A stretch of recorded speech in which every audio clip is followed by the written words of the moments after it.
गांव में रहने वाला रामलाल एक मेहनती और ईमानदार किसान था। उसकी रोजी रोटी खेती पर ही निर्भर थी।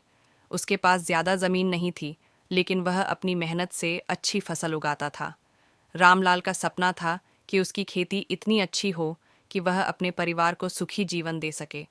हर साल की तरह इस बार भी उसने अपनी पूरी मेहनत से खेत में फसल बोई, लेकिन इस बार मौसम ने उसका साथ नहीं दिया। कभी अधिक बारिश तो कभी सूखा पड़ जाता। फसल ठीक से नहीं हो पाई, जिससे उसे भारी नुकसान हुआ। गांव के कई किसान कर्ज में डूब गए और अपनी जमीन बेचने पर मजबूर हो गए। रामलाल बहुत दुखी था, लेकिन उसने हार नहीं मानी। उसने सोचा कि अगर पारंपरिक खेती से नुकसान हो रहा है तो उसे कुछ नया करना चाहिए। उसने सरकारी योजनाओं के बारे में जानकारी ली और जैविक खेती और ऑर्गेनिक फार्मिंग करने का निश्चय किया। उसने आधुनिक तकनीकों को अपनाया और कम पानी में उगने वाली फसलें बोईं।